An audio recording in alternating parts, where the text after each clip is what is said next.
साथियों, आज का दिन हमारे लिए अत्यंत प्रेरणादायक और यादगार रहा। आज दोनों दीदी जी ने जो कार्य करके दिखाया, उसे देखकर हम सभी आश्चर्यचकित रह गए। उन्होंने केवल एक चारपाई या बेड ही नहीं दिया, बल्कि अपने परिश्रम, अनुशासन और सोच का एक जीवंत उदाहरण प्रस्तुत किया। वह चारपाई देखने में साधारण लग सकती है, परंतु उसके निर्माण में जो सटीकता, क्रमबद्धता और मेहनत झलकती है, वही उसे विशेष बनाती है। जब वह चारपाई सबके सामने रखी गई, तो हर व्यक्ति उसे ध्यान से देखने लगा। लकड़ी की कटाई से लेकर बुनाई तक हर एक हिस्सा ऐसा लग रहा था जैसे कार्बन कॉपी से निकाला गया हो। एक एक लाइन इतनी सीधी, इतनी समान और इतनी संतुलित थी कि देखने वाला दंग रह जाए। ये केवल एक वस्तु नहीं थी, बल्कि यह इस बात का प्रमाण थी कि यदि काम सही ढंग से, पूरे मनोयोग और अनुशासन के साथ किया जाए, तो साधारण चीज भी असाधारण बन जाती है। दीदी जी का यह प्रयास हमें यह सिखाता है, स्त्रियां यदि ठान लें, तो वे किसी भी कार्य को पूरी निपुणता और कुशलता के साथ कर सकती हैं। अक्सर यह माना जाता है कि इस प्रकार के काम कठिन होते हैं, पर आज दीदी जी ने यह धारणा पूरी तरह बदल दी। उन्होंने यह दिखा दिया कि स्त्रियां न केवल घर संभाल सकती हैं, बल्कि उत्पादन, निर्माण और संगठन जैसे कार्यों में भी पुरुषों से कम नहीं है। चारपाई की बुनाई में जो लाइनें थीं, वे हमें अनुशासन का महत्व समझाती हैं। जैसे कार्बन पेपर में एक लाइन दूसरी लाइन के बिल्कुल समान होती है, वैसे ही यदि हमारा काम भी क्रम में, योजना के अनुसार और निरंतरता के साथ हो,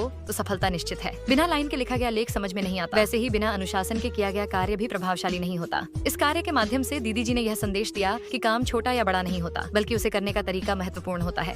यदि हम किसी भी काम को पूरे मन से, ईमानदारी और समर्पण के साथ करते हैं, तो उसका परिणाम अवश्य अच्छा निकलता है। आज की चारपाई इस बात का जीता जागता उदाहरण है। ये भी ध्यान देने योग्य है कि इस पूरे कार्य में आपसी सहयोग और एकता की भावना साफ दिखाई दी। दोनों दीदी जी ने मिलकर काम किया, एक दूसरे की मदद की और हर चरण में तालमेल बनाए रखा। यही कारण है कि परिणाम इतना सुंदर और सटीक निकला। यह हमें सिखाता है कि समूह में काम करते समय सहयोग और समझदारी कितनी आवश्यक होती है। आज के समय में आत्मनिर्भरता बहुत बड़ा लक्ष्य है। दीदी जी द्वारा बनाया गया यह बेड आत्मनिर्भरता की ओर एक मजबूत कदम है। यदि गांव और समाज की महिलाएं इस प्रकार के कार्यों में आगे आएं, तो वे न केवल अपने परिवार की आर्थिक स्थिति को मजबूत कर सकती हैं, बल्कि समाज में एक नई पहचान भी बना सकती है। ये चारपाई केवल लकड़ी और रस्सी से बनी वस्तु नहीं है, बल्कि यह आत्मविश्वास, मेहनत और स्वावलंबन की मिसाल है। स्त्रियों को कार्बन की तरह लाइन में काम करने का अर्थ यह नहीं है कि उनकी रचनात्मकता को बांधा जाए, बल्कि इसका मतलब है कि वे अपने काम में निरंतरता, सफाई और संतुलन बनाए रखें। जब काम व्यवस्थित होता है, तो समय की बचत होती है, मेहनत कम लगती है और परिणाम बेहतर मिलता है। दीदी जी का काम इसी सिद्धांत पर आधारित था। इस कार्य को देखकर अन्य महिलाएं भी प्रेरित होंगी। उन्हें यह विश्वास मिलेगा कि वे भी कुछ नया कर सकती हैं, कुछ सीख सकती हैं और समाज के सामने एक उदाहरण प्रस्तुत कर सकती हैं। प्रेरणा का यही उद्देश्य होता है, एक व्यक्ति का अच्छा काम अनेक लोगों को आगे बढ़ने की राह दिखा दे। अंत में मैं यही कहना चाहूंगा कि जे दीदी जी ने जो उदाहरण प्रस्तुत किया है, वह हम सभी के लिए सीख है। हमें अपने काम में अनुशासन, समर्पण और एकता को अपनाना चाहिए, चाहे वह चारपाई बनाना या कोई और कार्य। तुम्हें तुम्हारी माँ की कसम है।